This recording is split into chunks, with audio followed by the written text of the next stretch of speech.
Shalom semua, silakan duduk.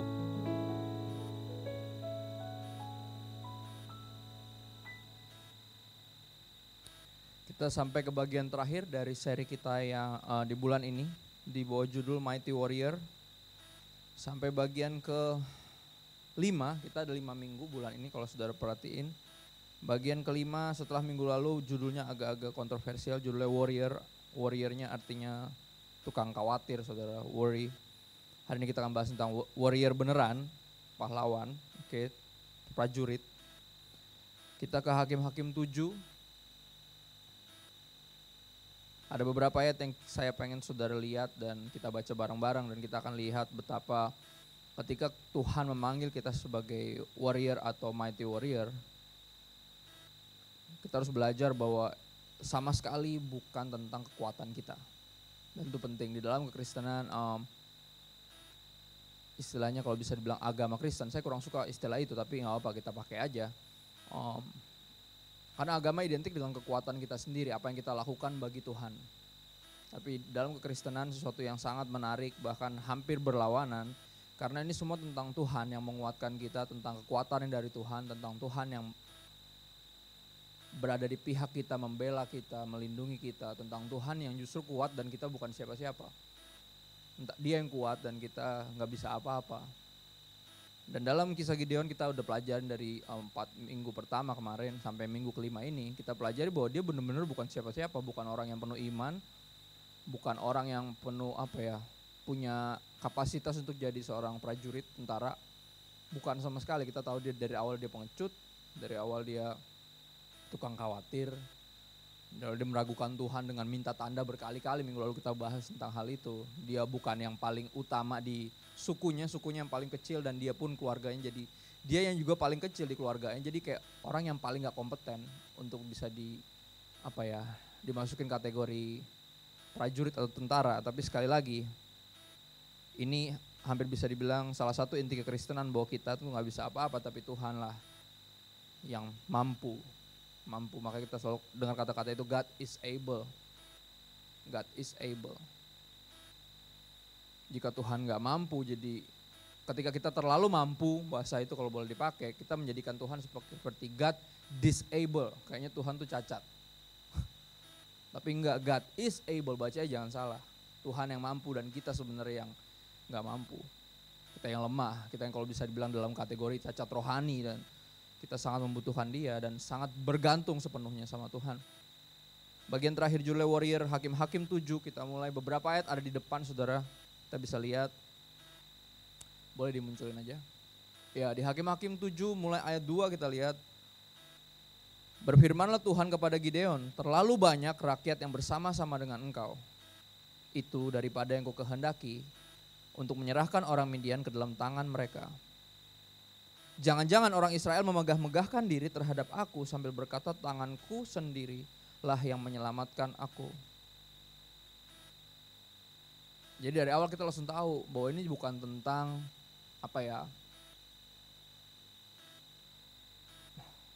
bukan tentang backingan. Kata-kata itu ngerti ya, backingan ya saudara. Bukan tentang backingan, bukan tentang kolega, bukan tentang kasarnya kita punya geng yang mendukung kita di belakang kita. Sekali lagi, Tuhan gak pengen kita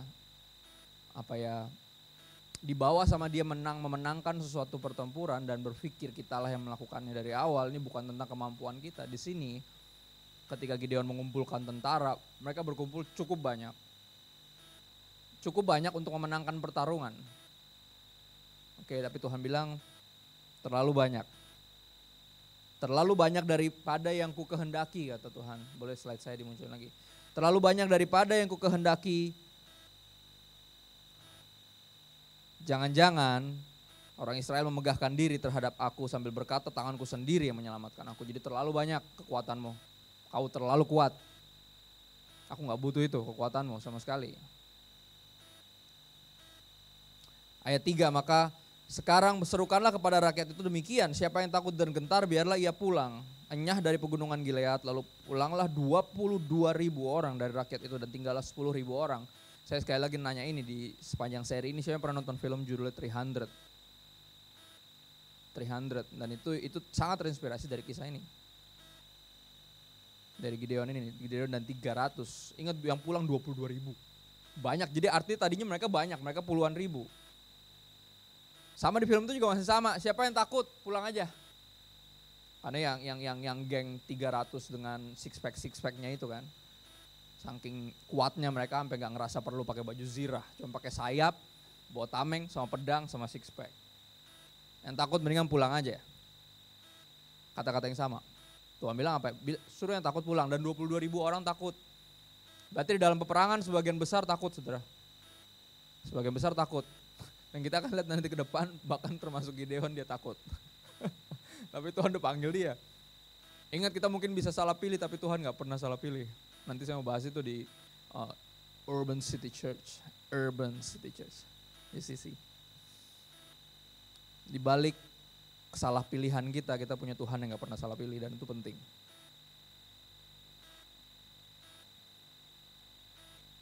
Siapa yang takut dan gentar biarlah ia pulang.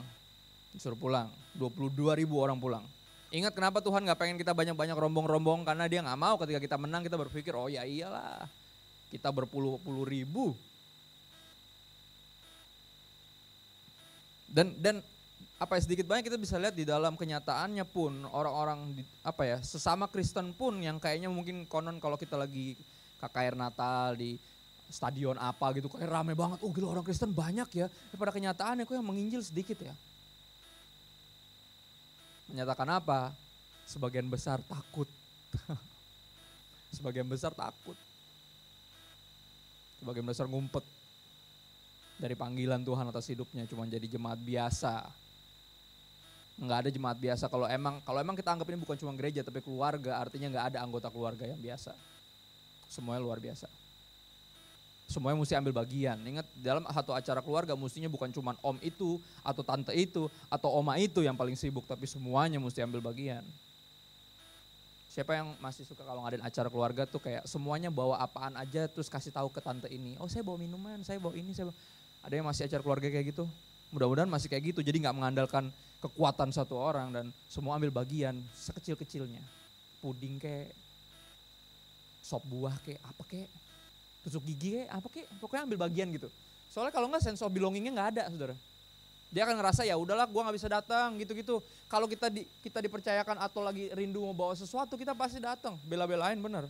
Kadang kalau gak datang at least siapa datang nganterin ini, oh ini dari ibu ini. At least adalah rasa itu loh. Saudara mau merasa memiliki, mau jadi anggota keluarga, give something, do something. It's true, kalau kita gak ngapa-ngapain kita gak akan ngerasa anggota keluarga. Sebagian besar takut. Rame sih, tapi takut. Makanya kadang gitu kalau lihat acara-acara rohani itu kayak, gila kita tuh banyak ya ternyata ya. Tapi kok pas lagi menginjil, pas lagi kita memuridkan kok kayak kita sendirian ya. Kayak gak ada lagi gitu, mana yang kemarin rame-rame itu.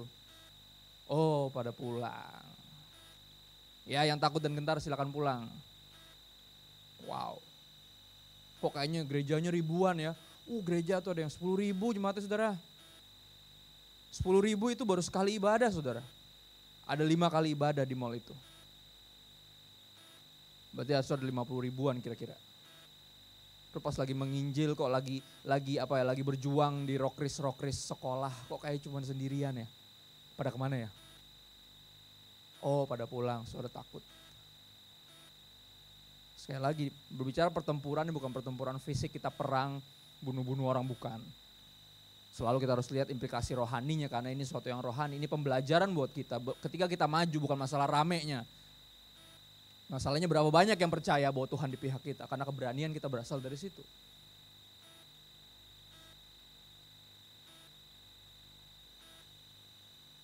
Dan mereka masih punya 10.000. Wow berarti sebelumnya punya sekitar 32.000 saudara. 22.000 pulang masih ada 10.000 lagi. Masih rame. Akhirnya itu bener yang Tuhan bilang di ayat-ayat berikutnya. Boleh lihat slide saya yang berikutnya. Slide-nya boleh. Slide yang keduanya tadi. Ada ayat saya udah coba rangkum biar kita agak lebih fokus. Tuhan bilang masih terlalu banyak rakyat. Suruhlah mereka turun minum air, siapa yang kufirmankan kepadamu inilah orang yang akan pergi bersama-sama dengan engkau. Dialah yang akan pergi bersama-sama dengan engkau. Jadi Tuhan yang pilih sendiri timnya. Tuhan yang pilih sendiri. Salah satu saudara kita nanti akan melayani di satu tempat dengan tema yang kurang lebih sama. Gideon gak sendirian, dia butuh tim. Tapi gak sebanyak ini. Masih terlalu banyak rakyat. Ingat gak caranya gimana? Ada yang pokoknya suruh minum. Nanti kata Tuhan liatin aja. Kalau yang minumnya langsung kayak anjing. Langsung kayak orang gak pernah lihat air. Wah gitu langsung. Biayakan bahasa. Enggak tuh biayakan bahasa apa ya? Bahasa Jawa kayaknya. Biayaan itu loh. Minum langsung. Jangan yang itu. Cari yang minumnya gini. Ngambil pakai tangan terus dihirup. Cari yang itu. Kata-kata masih terlalu banyak rakyat, artinya apa? Masih terlalu banyak yang ikutnya karena sok-sok jago. Kata-kata itu. Dan Tuhan gak butuh preman. Sorry, saya percaya PDT singkatannya seringkali preman di dalam Tuhan. PDT. Beberapa pendeta memang mantan preman. Mantan, bukan masih preman. Bukan. Jadi kalau mantan preman gak usah dibangga-bangga, saya dulu preman. Kok macam-macam sama saya? Oh, masih ternyata. Kirain mantan. Ternyata masih belum move on dari predikat premannya itu. Kok masih tingkah lakunya gitu. Kamu gak tahu saya dulu preman. Oh, itu sikap hati kayak gitu menandakan dia bukan dulu preman. Masih saudara. Mestinya dengan malu kita ngomong gitu. Kalau ada hamba Tuhan yang backgroundnya hancur, sebagian besar hancur termasuk saya. Kita gak bisa dengan bangga menceritakan itu. Kita malu. Saya dulu megang di daerah ini. Masih kenal semuanya tuh kalau saya. Saya kalau masuk ke situ semua masih cium tangan. Wih, bangga banget om. Kalau saya malu, benar. Itu bukan sesuatu yang mesti dibanggakan itu. Dan ini dibilang masih terlalu banyak rakyat, cari yang sopan. Karena Tuhan gak butuh yang biayakan. Kata Mighty Warrior, yang dipakai ketika Tuhan panggil Gideon, itu kalau contoh Alkitabnya tuh ada, Daud punya kayak entah tangan kanan atau apalah, ajudan lah masuk kategori itu. Dan orang ini sangat preman saudara. Joas namanya. Oh gokil nih orang. Saking gokil lagi nih. Daud punya anak bener-bener rese namanya Absalom. Absalom itu mau kudeta papahnya sendiri. Oke. Absalom udah mulai gangguin Daud. Terus Joas udah mulai kayak oke, ini anak singkong, gue tahu main kecil. Pas masih kecil gue gendong-gendong, sekarang kok tengil banget. Lupa lo siapa yang ngajar main gundu. Ya kan. Dia bilang ini Daud, gini, saya baru banget nih. Oke. Baru banget. Ini orang udah ikut sama Daud dari awal-awal dia. Dari dia masih belum siapa-siapa, masih lari-lari tuh. Joas tuh udah ada di situ. Dia bener-bener yang disebut tadi kata-kata Mighty Warrior tadi. Yang di film 300 digambarkan dengan tepat. Sebagai orang-orang yang gak ada takutnya. Yang this is Sparta. Yang itu. Dia tuh gitu, saking gila dia bilang gini. Yalah nih anak singkong. Daud gini ya. Raja, oke dia mau manggil bro cuman gak enak karena ada hierarki. Cuman dia udah tahu dia dari dulu. Oke, nih saya baru banget nih mengasah pedang saya. Oke. Baru banget, pas banget nih orang, pas banget lagi tengil nih. Pas banget ini baru kelar diasah. Kalau tuanku mau, bisa banget nih. Palanya sekarang di pangkuan tuan, mau gak? Orang yang kayak gini tuh yang tipe-tipe tadi tuh. Yang kasar depannya 20.000 orang, mereka cuma ber-300 kayak. Dia pikir bisa menang lawan kita. Ayolah kan gitu, itu orang-orang yang kayak gitu, yang gak ada takutnya sama sekali. Dan Tuhan gak butuh preman sekali lagi. Kenyataan bahwa Tuhan nyari yang sopan, nyari yang gak biayakan, yang gak tengil-tengilan sendiri. Masih terlalu banyak rakyat Tuhan bilang. Coba suruh minum, kita akan lihat. Mana yang benar-benar tahu bahwa ini bukan tentang jago-jagoan. Pelayanan bukan tentang jago-jagoan, sekali lagi. Bukan kita juru selamatnya, Yesus juru selamatnya. Kita cuma juru bicara. Kita cuma sopir Gojek, kalau boleh pinjam kata-kata itu. Kita cuma tukang pos. Jagoannya Yesus, juru selamatnya dia, Mesiasnya dia. Jangan sampai kita nginjil dengan penyakit yang namanya Mesiah kompleks itu. Saya juru selamat keluarga saya. Oh bukan, Yesus. Jangan lupa itu, kalau enggak kita akan memikul beban yang mestinya enggak kita pikul dan akan terlalu berat. Karena kita ngerasa kalau kita gagal semuanya berantakan. Oh Tuhan tidak pernah gagal. Kita ngandelin dia atau ngandelin kekuatan kita sendiri. Masih terlalu banyak rakyat, ayolah. Akhirnya dilihat tuh mana yang menghirup dan mana yang langsung ngejilat dari pinggir sungai. Karena kalau kali kayaknya kotor gitu. Tinggal berapa saudara? Judul film tadi 300 dari 10.000. Dari 10.000 sebagian besar biayakan saudara. Sebagian besar ngece, jago-jagoan gitu. Nah, Tuhan gak nyari yang itu. Pertama Tuhan gak cari yang penakut, dan kedua Tuhan gak nyari yang jago-jagoan. Dan Gideon satu bukan jago-jagoan, dan kedua dia masuk kategori penakut, tapi menarik kenapa Tuhan mempertahankan dia. Karena yang awal dipanggil adalah dia. Ingat, Tuhan gak pernah salah panggil, Tuhan gak pernah salah pilih, gak pernah. Itu yang saya percaya, saya jadi hamba Tuhan karena saya tahu Tuhan gak pernah salah pilih. Dan kenyataan itu yang harus saya ingat, kalau gak saya ntar berasa, oh ya iyalah gue dipilih. Nah itu tuh, ketika dulunya minder, terus dipulihkan, terus ada satu penyakit lagi namanya kepulihan saudara. Saudara pernah keputihan, ini yang lebih parah, kepulihan, ini terlalu pulih. Jadi dia jadi sombong, tadinya dari minder dijadikan tahu diri bahwa Tuhan mau pakai dia, akhirnya dia bangga, lama-lama jadi sombong, dan itu yang mesti dihindari karena iblis dibuang dari sorga karena rasa itu yang timbul di hatinya ketika, emang Tuhan doang yang layak disembah, gue juga dong, gue juga hebat. Rasa itu. Jangan pernah lupa dari mana kita dipanggil dan kapan kita dipanggil ketika kita bukan siapa-siapa. Makanya ada Paulus pernah bilang, jadilah dirimu ketika engkau dipanggil dulu, bukan siapa-siapa, itu maksudnya. Berapa banyak yang berhikmat kata Paulus, berapa banyak yang punya keahlian, berapa banyak yang bisa macam-macam, hampir nggak ada dipanggil ketika bukan siapa-siapa dan nggak bisa apa-apa. Jadi ketika udah jadi siapa-siapa dan kayaknya bisa macam-macam, harus ingat lagi kapan dan gimana Tuhan panggil kita. Itu yang menjaga hati kita. Menjaga kita tetap mengandalkan Tuhan, bukan mengandalkan kekuatan sendiri. Ayat berikutnya ada di slide saya, munculin lagi. Kita akan lihat beberapa ayat.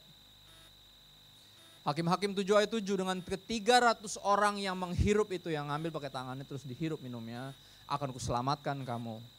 Aku akan menyerahkan orang Midian ke dalam tanganmu. Kata-kata aku akan menyerahkan orang Midian ke dalam tanganmu itu terus muncul di tiap kali Tuhan berfirman. Saudara penting untuk terus sadar kalau Tuhan masih berfirman artinya dia masih di pihak kita. Saya selalu cerita tentang dulu saya paling takut kalau mati lampu di umur 7 tahun, 6 tahun ke situ, SD kalau 1, 2. Kalau lagi mati lampu saya paling kaget, teriak biasanya. Karena takut, apalagi malam-malam udah mati lampu satu komplek, gelap gulita saya teriak, mama. Saya teriak selalu mama, walaupun saya tahu papa yang pendeta, tapi mama selalu yang saya cari. Karena mama ada di situ, papa biasanya belum pulang. Panik, teriak, takut setengah mati, tiba-tiba gelap gulita saya nggak bisa lihat siapa-siapa, saya rasa saya sendiri. Tiba-tiba saya dengar suara itu, Kristo kamu di mana? Mama di sini. Dan itu tiba-tiba rasa hilang, rasa takut saya sirna gitu aja. Ketika mendengar suara itu, menyadari bahwa bukan cuma suara itu yang terdengar, tapi dia ada di situ. Penting kenapa Tuhan harus terus, dari tadi saya cuma bahas yang ketika Tuhan berfirman aja. Karena ceritanya juga cukup panjang dan kita udah beberapa tahun, ini cerita sekolah minggu, kita ambil yang Tuhan berfirman aja. Karena itu penting, Tuhan berfirman terus menerus kepada Gideon menandakan bahwa sumber keberanian Gideon berasal dari firman Tuhan. Sama seperti sumber keberaniannya gubernur kita dan calon gubernur lagi, saya berharap dia lagi. Karena cuma dia doang yang gak takut mati. Jakarta butuh yang gak takut mati saudara, bukan preman. Preman udah kebanyakan, gak bisa diatur nanti. Butuhnya yang gak takut mati dan takut Tuhan, itu paling penting. Ini orang politik dari khotbah, enggak politik, saya cuma bilang doang. Saya cuma tahu doang dari mana sumber kekuatan dia, dari firman Tuhan yang terus dia baca tiap pagi. Dan dia hidupi sepanjang hari, dan itu yang kita butuhkan. Dan sama, hamba Tuhan juga dicari juga yang kayak gitu, yang benar-benar menghidupi firman, baca firman dan menghidupi firman, bukan cuma siapin khotbah ketika udah mau khotbah. Baca firman sama siapin khotbah dua hal yang lain saudara. Walaupun siapin khotbah juga termasuk di dalamnya baca firman. Jangan sampai kita cuma baca ketika itu doang. Kita harus tahu sumber keberanian kita berasal dari hadirat Tuhan yang kita tahu dari mana, walaupun kita nggak bisa lihat dia. Kita tahu dia ada di sini, kenapa? Karena dia berfirman. Kita dengar suaranya dan kita tahu He is here and He is near. Dan itu keberanian kita timbul dari situ. Dan ke 300 orang. Berikutnya di Hakim-Hakim 7 ayat berikutnya. Coba lihat ayat 9 sampai 11 ini menarik. Coba kita lihat.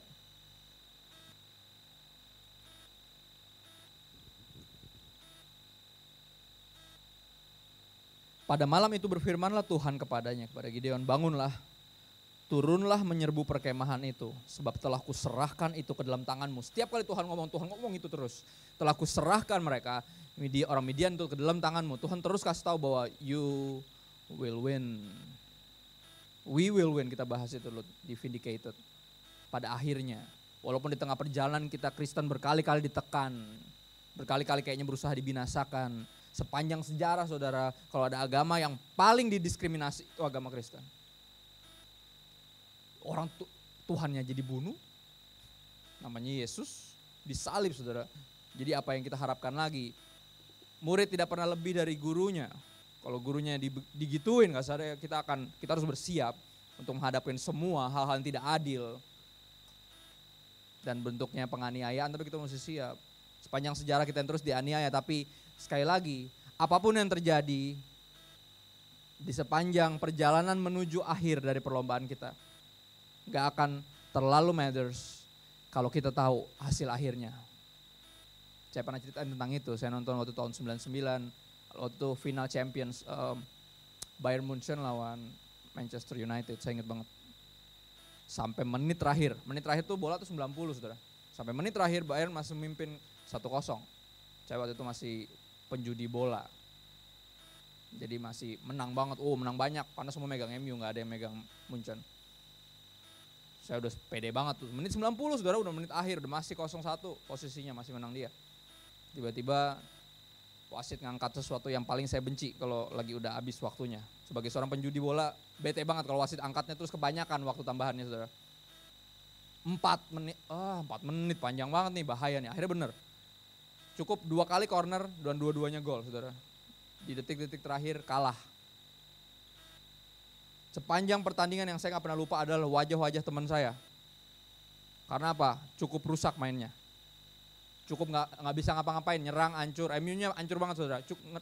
Cukup desperate mereka untuk nyetak gol, sama sekali hancur dan ketinggalan 1-0. Lewat tendang bebas, saya banget.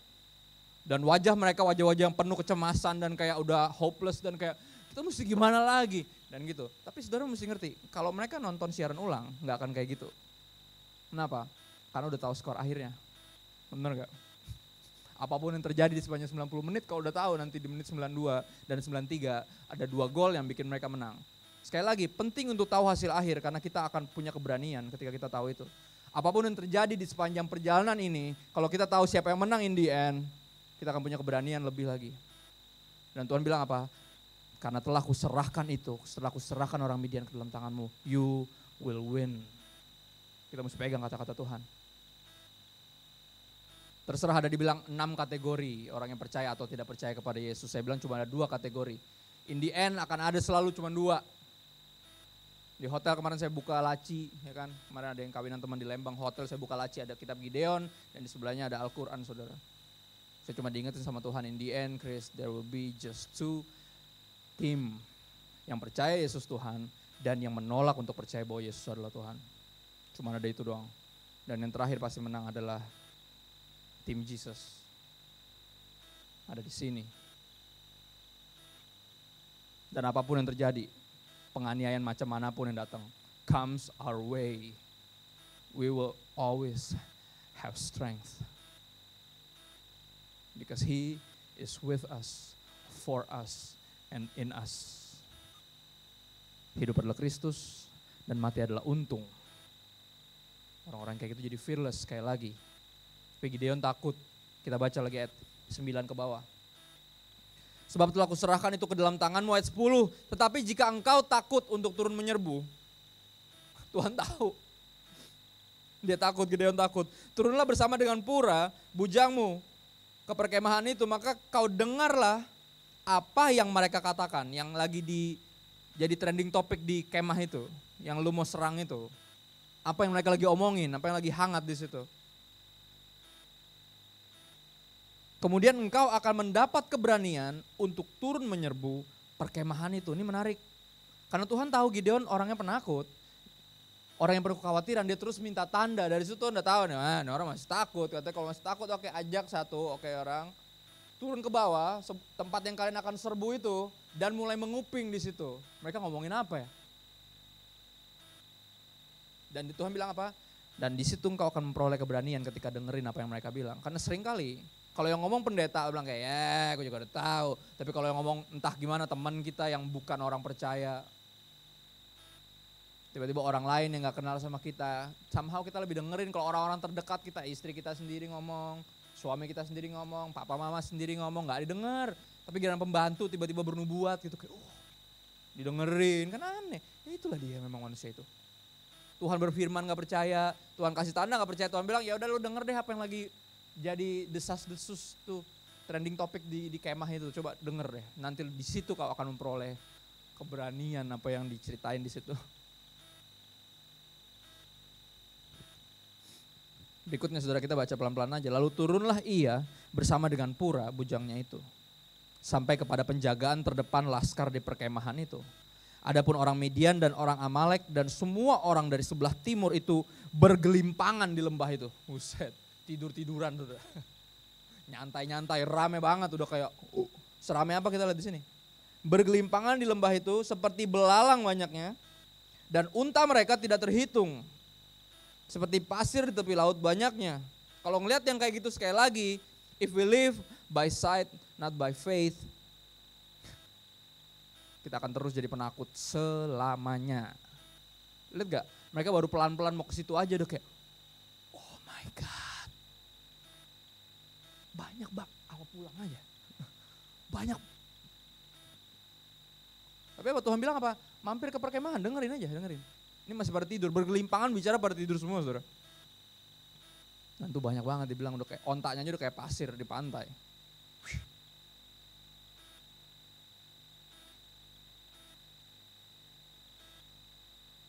Untungnya kita diperintahkan sama firman Tuhan ya kan. Untuk live by faith, not by sight. Untungnya itu. Kalau terus ngandelin ngeliat yang kelihatan saudara. Waduh. Kita selamanya jadi penakut dan akan masuk ke dalam dapur api yang menyala-nyala. Yang disediakan bagi penakut, yang tidak percaya, dan dosa-dosa lainnya.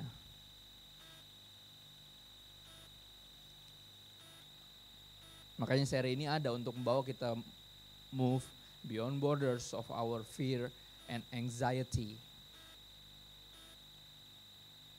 Karena itu penghalang terbesar juga untuk benar-benar free, untuk benar-benar bergerak dengan bebas bagi Tuhan. Ada borders itu dan salah satunya fear and anxiety.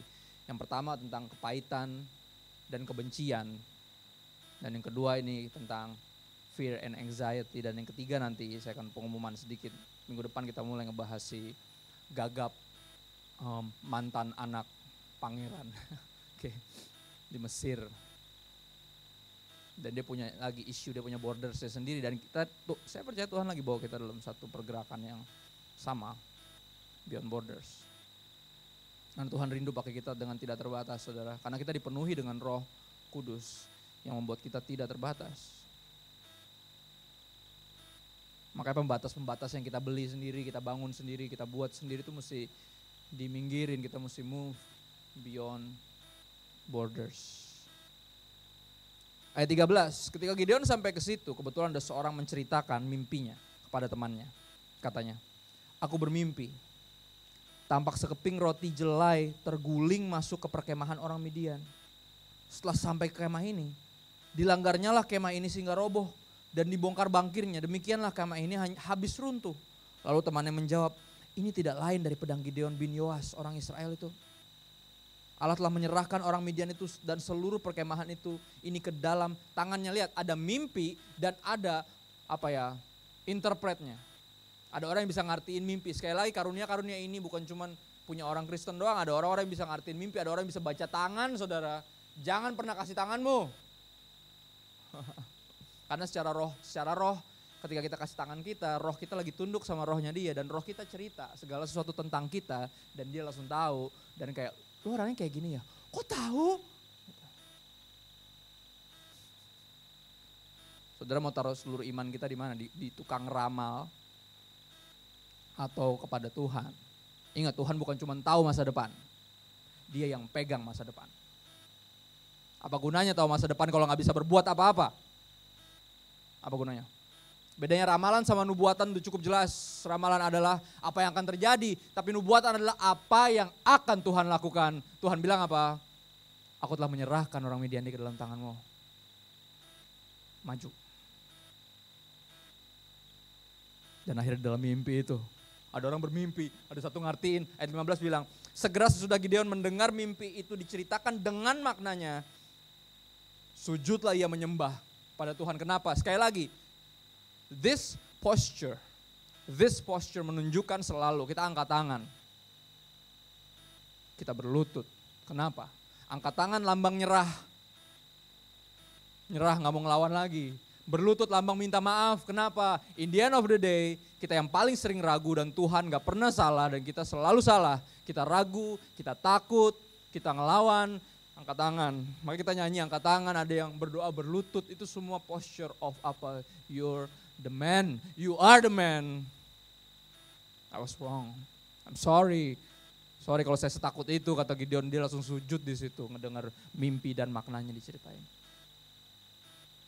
Saya nggak tahu seberapa banyak saudara kalau baca Alkitab sampai tadi angkat tangan dan berlutut sendiri, nggak ada lagu, nggak ada apa-apa karena tahu persis.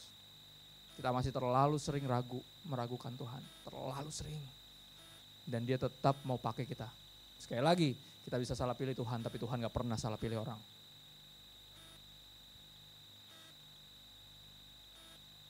Saya merenungkan ini aja, saya terharu terus. Kenapa? Karena saya tahu, I'm not the sharpest tool in the drawer. I'm not. Saya bukan orang paling berani. Saya bukan orang paling pintar. Dan saya percaya saudara juga sama. Kita bukan siapa-siapa. Tapi Tuhan terus menerus ngotot gitu loh. Mau pakai kita somehow. Kita akan belajar minggu depan tentang betapa Musa pun ketika dipakai sama Tuhan, kayak Tuhan nyodok banget, kayak ngotot banget mau pakai dia. Dia udah bilang gue gak bisa ngomong, pakai kakak gue aja, segala macam bla bla bla bla bla bla. Tuhan bilang, gue maunya lu emang kenapa? I want you.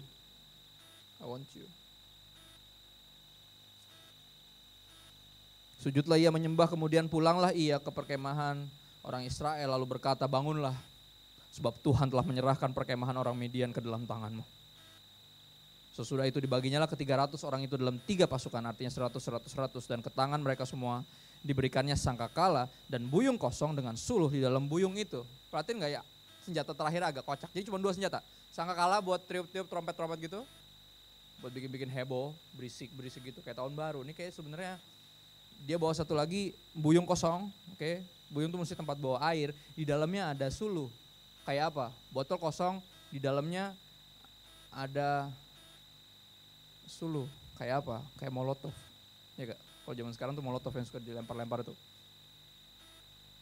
Dan menarik, dia bilang mereka gak disuruh lempar itu ke orang, ke kemah, tapi disuruh lempar itu ke lantai. Sambil tiup sangkakala, itu cara mereka berperang. Lihat, Gideon udah mulai timbul keberanian, tahu dari mana? Ini senjata paling aneh yang diinstruksikan, salah satunya.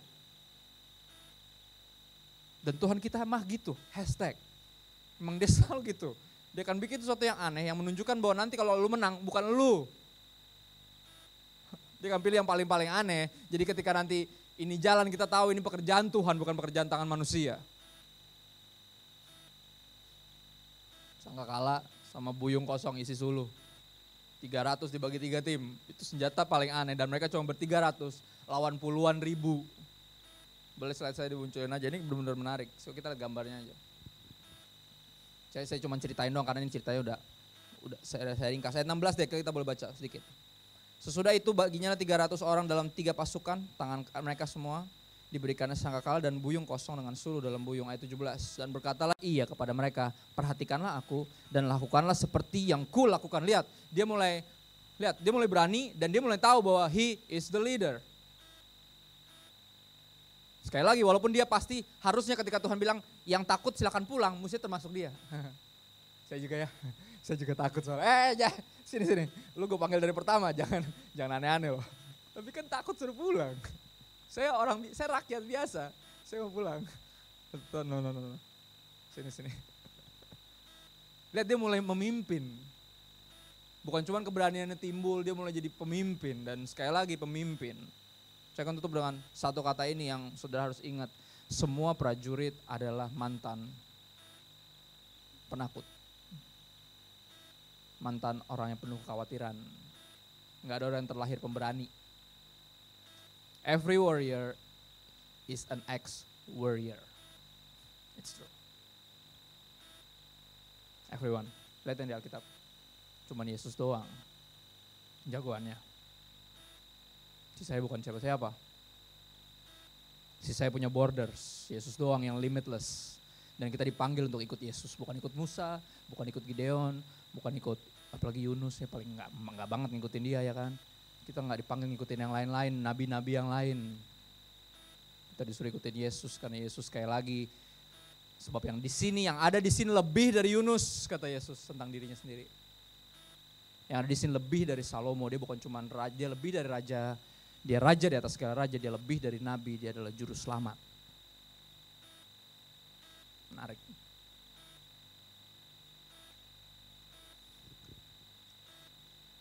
Perhatikanlah aku dan lakukan seperti yang kulakukan ayat 17, maka apabila aku sampai ke ujung perkemahan itu, haruslah kamu lakukan seperti yang kulakukan. Lihat, dia mulai jadi leader. 18, apabila aku dan semua orang yang bersama dengan aku meniup sangkakala, maka haruslah kamu juga meniup sangkakala sekeliling seluruh perkemahan itu dan berseru demi Tuhan dan demi Gideon. Lihat, in the end of the day, every leader akan selalu have the spotlight. Pasti nggak bisa dihindarin, semua gembala akan selalu ada di sana, akan selalu kayak, oh ini gerejanya ini kan ya Pak Robert dan Ibu Le, pasti ada di situ. Dan yang lain anggota tubuh nggak usah ngiri. Ih, gue juga bisa bikin lagu. Terus kenapa? Gue juga bisa khotbah. Terus kenapa? Gak usah kayak gitu. Kalau bicara tadi kompetensi, Gideon paling gak kompeten saudara kalau perhatiin.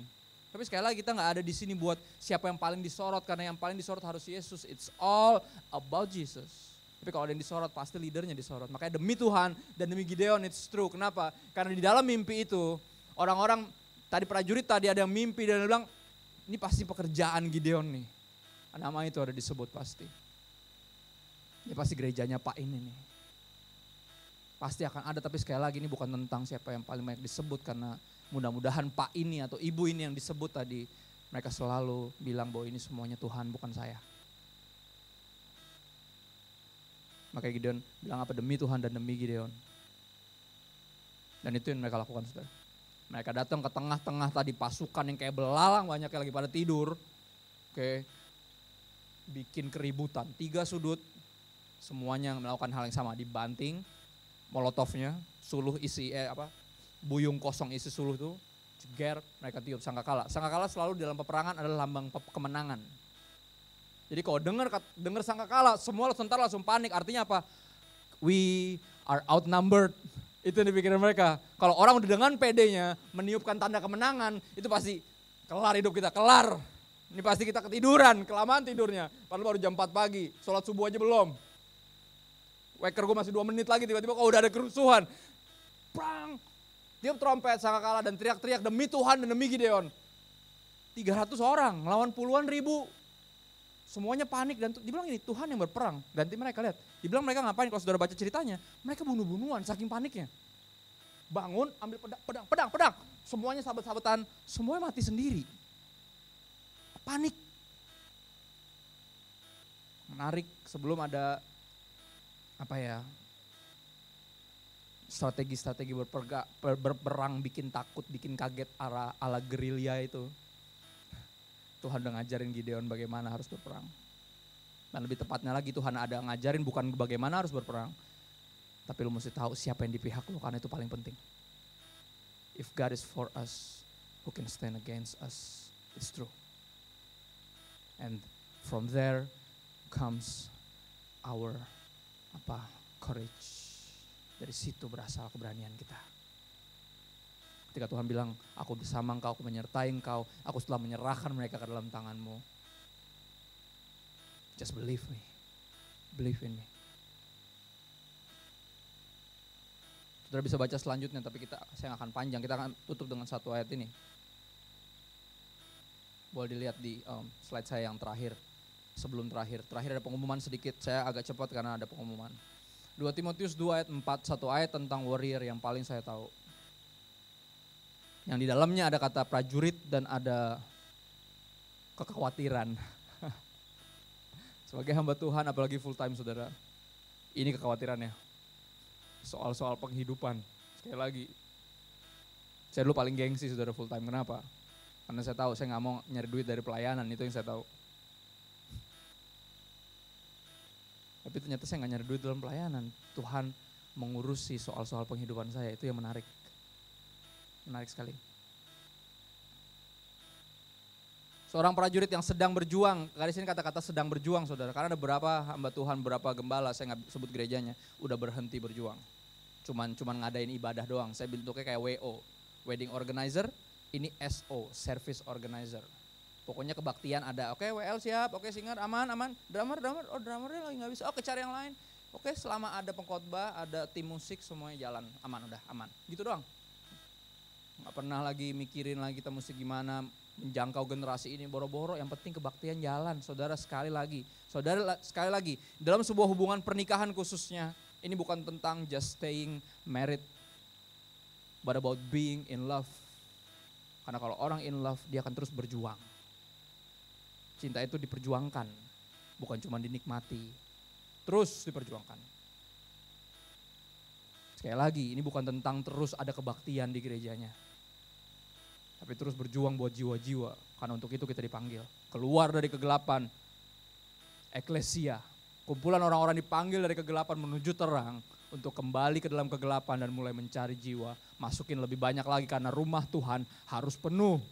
Harus penuh, itu yang Yesus bilang. Saya selalu ingat kata-kata itu, rumahku harus penuh. Beberapa berhenti, tadinya full time berhenti karena susah, berat, gak tahu makan apa, akhirnya udah mulai bingung. Sekali lagi, tugas kita selalu hanya apa? Berjuang. Prajurit harus berjuang, tapi gini jeleknya apa? Ada dua yang bisa menjadikan seorang tentara, saudara. Ada namanya sekolah militer, sama satu lagi perang. Nah yang sekolah militer paling ribet nih, mereka ngerasa tentara karena udah sekolah militer. Saya bicara sebagai anak dari dosen sekolah teologi. Beberapa anak teologi berasa dia udah tentara karena dia udah lulus 4 tahun kuliah dan punya gelar STH.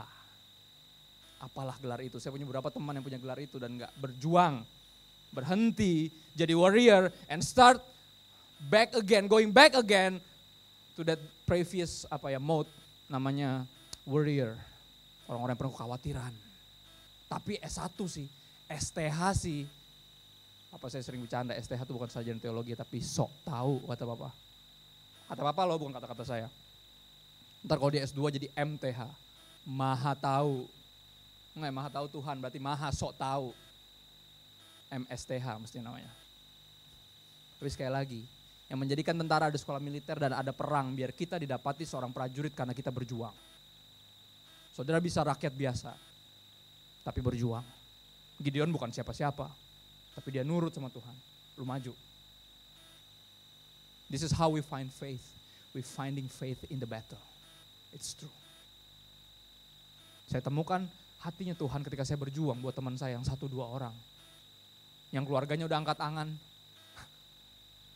Istrinya udah angkat tangan. Tapi Tuhan turun tangan dan saya pengen ada di situ. Kalau di mata Tuhan dia warrior, saya harus belajar percaya bahwa dia warrior. Saya harus belajar percaya sama Tuhan. Finding faith in the battle. Makanya berjuang. Seorang prajurit yang sedang berjuang tidak memusingkan dirinya dengan soal-soal penghidupannya. Sekali lagi, why we worry? Karena kita lagi tidak berjuang. Padahal predikatnya prajurit. Padahal gelarnya STH. Padahal gelar S1-nya banyak, bisa macam-macam harusnya. Tapi gak berjuang, berhenti berjuang karena ngapain lah serius-serius banget. Kamu gak tahu kepahitan yang saya punya sama gereja. Banyak. Pak gak usah ceritain, gue juga banyak, gue juga punya. Emang gitu hashtag. Semua orang punya sekali lagi, tapi kita mau pakai itu sebagai alasan lagi. Jadi borders lagi. Ayolah. Buat apa kita dikasih Roh Kudus? Kalau hal-hal yang dipandang, kita lihat dengan mata itu bisa mengganggu kita. Makanya we live by faith not by sight because of that. Karena kalau ngelihat yang terlihat mata, kalau ngelihat yang dialamin badan ini, kita akan gampang nyerah.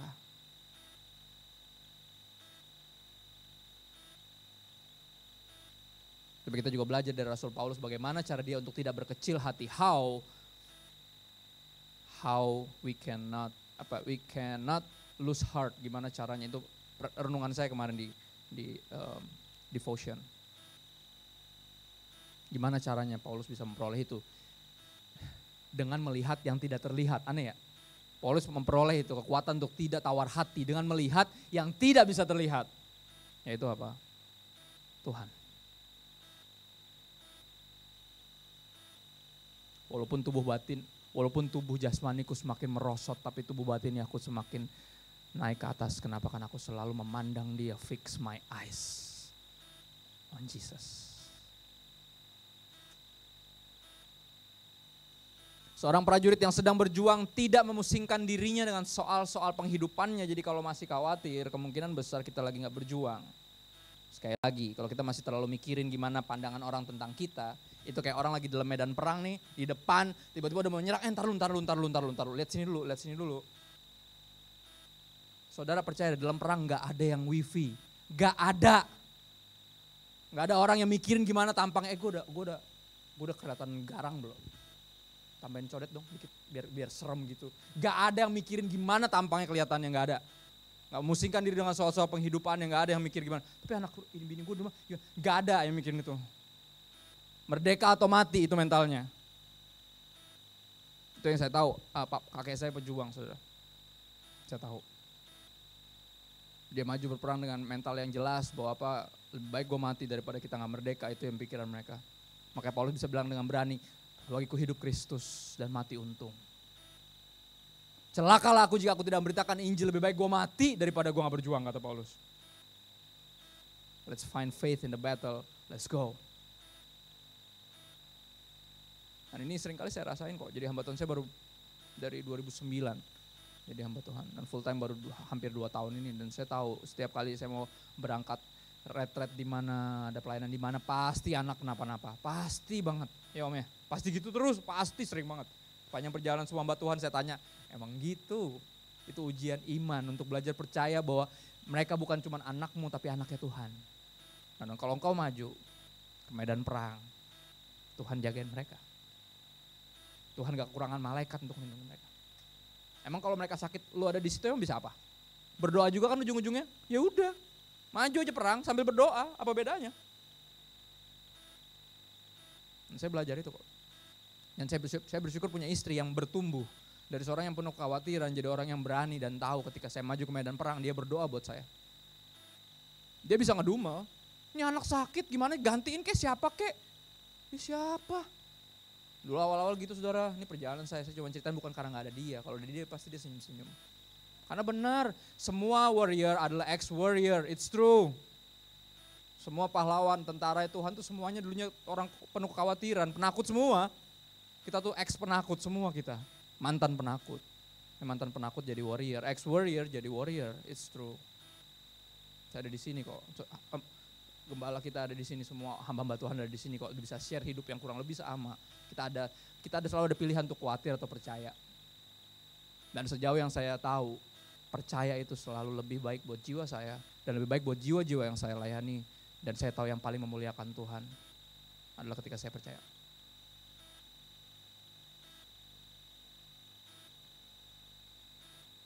Saya ulang dan kita tutup. Seorang prajurit yang sedang berjuang tidak memusingkan dirinya dengan soal-soal penghidupannya. Supaya dengan demikian ia berkenan kepada komandannya. Beberapa kita di sini, saya nggak tahu, ini ditekan di roh saya, bukan saya tahu, beberapa masih jomblo. Tapi sekali lagi, salah satu kekhawatiran terbesar bagi manusia adalah jodohku itu. Tapi sekali lagi, Matius 6:33 itu berlaku buat siapapun. Carilah dahulu kerajaan Allah dan kebenarannya, maka semua akan ditambahin. Jodoh itu tambahan, berkat itu tambahan, kasarnya mau kaya kek, mau enggak kek. Sekali lagi gak ada terlalu penting buat apa manusia memperoleh seluruh dunia tapi kehilangan jiwanya. Sekali lagi, we find faith in the battle, so let's march forward. Ayo kita maju ke depan bersama, berjuang. Sehingga kita gak memusingkan diri dengan soal-soal penghidupan kita. Kita tahu dia lebih dari udah sediain itu.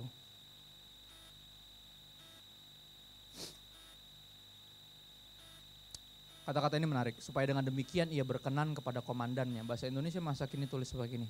Supaya dengan demikian ia bisa menyenangkan hati panglimanya.